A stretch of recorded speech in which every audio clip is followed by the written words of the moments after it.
और न यमराज के दंड से मुझे अग्नि, सूर्य, चंद्र, वायु और कुबेर के अस्त्र शस्त्रों का भी कोई भय नहीं है, परंतु मैं ब्राह्मण कुल के अपमान से बहुत ही डरता हूँ। अतः कृपया बताइए, इस प्रकार अपनी विज्ञान और शक्ति को छिपाकर मूर्खों की भांति विचरने वाले आप कौन हैं? विषयों से तो आप सर्वथा अनासक्त जान पड़ते हैं, मुझे आपकी कोई था नहीं मिल रही है। हे साधु, आपके योग युक्त वाक्यों की बुद्धि द्वारा आलोचना करने पर भी मेरा संदेह दूर नहीं होता। मैं आत्मज्ञानी मुनियों के परम गुरु और साक्षात श्रीहरि की ज्ञान शक्ति की अवतारी योगेश्वर भगवान कपिल से यह पूछने के लिए जा रहा था कि इस लोक में एकमात्र शरण लेने योग्य कौन है? क्या आप वे कपिल मुनि ही हैं जो लोगों की दशा देखने के लिए इस प्रकार अपना रूप छिपा कर विचर रहे हैं? भला घर में आसक्त रहने वाला विवेकहीन पुरुष योगेश्वरों की गति कैसे जान सकता है? मैंने युद्धादि कर्मों में अपनी को श्रम होते देखा है, इसलिए मेरा अनुमान है कि बोझा ढोने और मार्ग में चलने से आपको भी अवश्य ही होता होगा। मुझे तो व्यवहार मार्ग भी सत्य ही जान पड़ता है, क्योंकि मिथ्या घड़े से जल लाना आदि कार्य नहीं होता। देहादि के धर्मों का आत्मा पर कोई प्रभाव ही नहीं होता। ऐसी बात भी नहीं है, चूल्हे पर रखी हुई बटलुई जब अग्नि से तपने लगती है तब उसका जल भी खौलने लगता है और फिर उस जल से चावल का भीतरी भाग भी पक जाता है। इसी प्रकार अपनी उपाधि के धर्मों का अनुवर्तन करने के कारण देह, इंद्रिय, प्राण और मन की सन्निधि से आत्मा को भी उनके धर्म श्रमादि का अनुभव होता ही है। आपने जो दंडादि की व्यग्रता बताई, सो राजा तो प्रजा का शासन और पालन करने के लिए नियुक्त किया हुआ उसका दासी ही है। उसका उन्मत्तादि को दंड देना पिसे हुए को पीसने के समान व्यर्थ नहीं हो सकता, क्योंकि अपने धर्म का आचरण करना भगवान की सेवा ही है। उसे करने वाला व्यक्ति अपनी संपूर्ण पापराशि को नष्ट कर देता है। हे दीनबंधो, राजत्व की अभिमान से उन्मत्त होकर मैंने आप जैसे परम साधु की अवज्ञा की है। अब आप ऐसी कृपा दृष्टि कीजिए जिससे साधु अवज्ञा रूप अपराध से मैं मुक्त हो जाऊं। आप देहाभिमान शून्य और विश्व बंधु श्री हरि के अनन्य भक्त हैं, इसलिए सब में समान दृष्टि होने से इससे मानापमान के कारण आप में कोई विकार नहीं हो सकता। तथापि एक महापुरुष का अपमान करने के कारण मेरे जैसा पुरुष साक्षात त्रिशूल पाणी महादेव जी के समान प्रभावशाली होने पर भी अपने अपराध से अवश्य थोड़े ही काल में नष्ट हो जाएगा। बोले श्रीमद् भागवत महापुराण की जय। आइए भक्त वृंदो, श्रीमद् भागवत महापुराण की पंचम स्कंद में 11वां अध्याय राजा रघुगण को भरत जी के उपदेश का प्रसंग श्रवण करते हैं। जड़ भरत जी ने कहा, राजन, तुम अज्ञानी होने पर भी पंडितों के समान ऊपर ऊपर की तर्क वितर्क युक्त बात कह रही हो, इसलिए श्रेष्ठ ज्ञानियों में तुम्हारी गणना नहीं हो सकती। तत्व ज्ञानी पुरुष इसे अवचार सिद्धि, स्वामी सेवक आदि व्यवहार को तत्व विचार के समय सत्य रूप से स्वीकार नहीं करते। लौकिक व्यवहार के समान ही वैदिक व्यवहार भी सत्य नहीं है, क्योंकि वेद वाक्य भी अधिकतर गृहस्थ जनोचित यज्ञ विधि के विस्तार में ही व्यस्त हैं। राग द्वेषादि दोषों से रहित विशुद्ध तत्व ज्ञान की पूरी पूरी अभिव्यक्ति प्राय उनमें भी नहीं हुई है, जिसे गृहस्थोचित यज्ञादि कर्मों से प्राप्त होने वाला स्वर्गादि सुख स्वप्न के समान ही नहीं जान पड़ता। उसी तत्व ज्ञान कराने में साक्षात उपनिषद वाक्य भी समर्थ नहीं है। जब तक मनुष्य का मन सत्व रज अथवा तमोगुण के वशीभूत रहता है, तब तक वह बिना किसी अंकुश के उसकी ज्ञानेंद्रिय और कर्मेंद्रियों से शुभाशुभ कर्म कराता रहता है।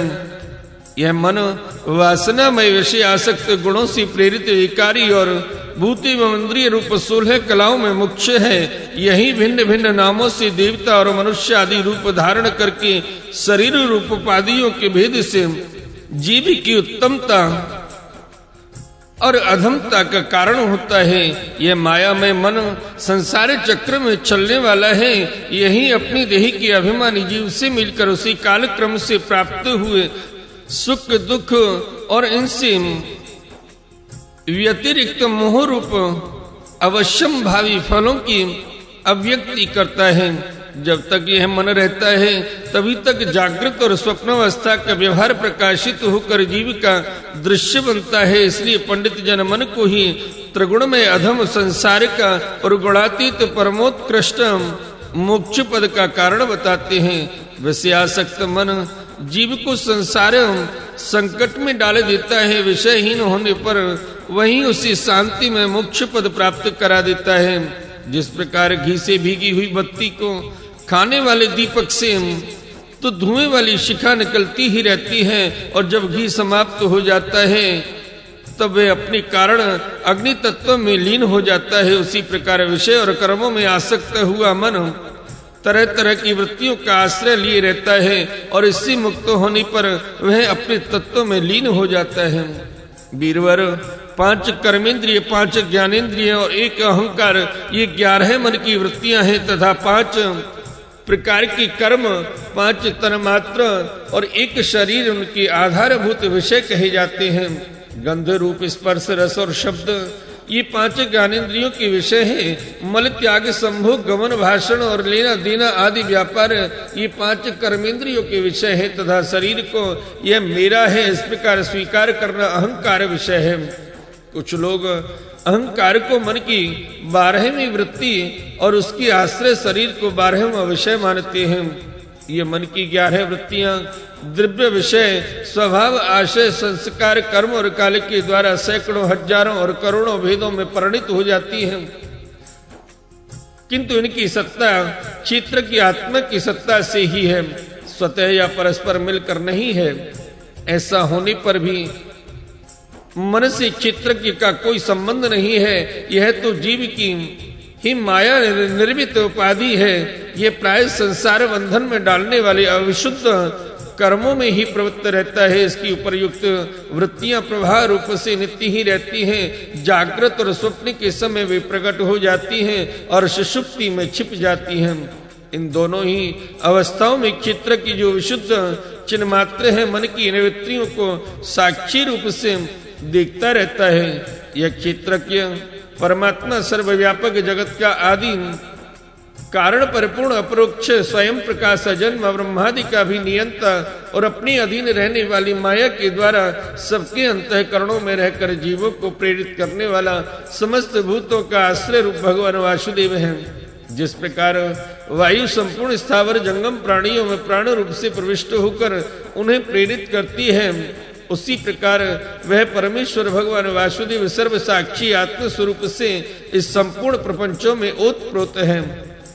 हे राजन, जब तक मनुष्य ज्ञानोदय के द्वारा इस माया का तिरस्कार कर सबकी आसक्ति छोड़कर तथा काम क्रोधादि 6 शत्रुओं को जीतकर आत्म तत्व को नहीं जान लेता, और जब तक वह आत्मा के उपाधि रूप मन को संसार दुख का क्षेत्र नहीं समझता, तब तक वह इस लोक में यूं ही भटकता रहता है, क्योंकि यह चित्त उसके शोक, मोह, रोग, राग, लोभ और वैर आदि के संस्कार तथा ममता की वृद्धि करता रहता है। यह मन ही तुम्हारा बड़ा बलवान शत्रु है। तुम्हारी उपेक्षा करने से इसकी शक्ति और भी बढ़ गई है। यह यद्यपि स्वयं तो सर्वथा मिथ्या है, तथापि इसने तुम्हारे आत्म स्वरूप को आच्छादित कर रखा है। इसलिए तुम सावधान होकर श्री गुरु और हरि के चरणों की उपासना के अस्त्र से इसे मार डालो।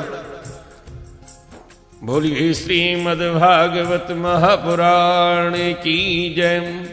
आइए भक्त वृंदो, श्रीमद् भागवत महापुराण के 5वें स्कंद में 12वां अध्याय रहुगण की प्रश्न और भरत जी का समाधान का प्रसंग श्रवण करते हैं। राजा रहुगण ने कहा, भगवान, मैं आपको नमस्कार करता हूँ। आपने जगत का उद्धार करने के लिए ही यह देह धारण की है। योगेश्वर, अपनी परमानंदमय स्वरूप का अनुभव करके आप इस स्थूल शरीर से उदासीन हो गए हैं तथा एक जड़ ब्राह्मण के वेश से अपने नित्य ज्ञानमय स्वरूप को जन साधारण की दृष्टि से ओझल किए हुए हैं। मैं आपको बार बार नमस्कार करता हूँ। हे ब्रह्मन, जिस प्रकार ज्वर से पीड़ित रोगी के लिए मीठी औषधि और धूप से तपे हुए पुरुष के लिए शीतल जल अमृत तुल्य होता है, और उसी प्रकार मेरे लिए जिसकी विवेक बुद्धि को देहाभिमान रूप विषैले सर्प ने डस लिया है, आपके वचन अमृत में औषधि के समान है। हे देव, मैं आपसे अपने संशयों की निवृत्ति तो पीछे कराऊंगा, पहले तो इस समय आपने जो आध्यात्म योग में उपदेश दिया है उसी को सरल करके समझाइए। उसी समझने की मुझे बड़ी उत्कंठा है। हे योगेश्वर, आपने जो यह कहा है कि भार उठाने की क्रिया तथा उससे जो श्रम रूप फल होता है वे दोनों ही प्रत्यक्ष होने पर भी केवल व्यवहार मूलक हैं, वास्तव में सत्य नहीं है। वे तत्व विचार के सामने कुछ भी नहीं ठहरते। सो इस विषय में मेरा मन चक्कर खा रहा है। आपके इस कथन का मर्म मेरी समझ में नहीं आ रहा है। जड़ भरत जी ने कहा, पृथ्वी पते, यह देह पृथ्वी का विकार है, पाषाण आदि से इसका क्या भेद है?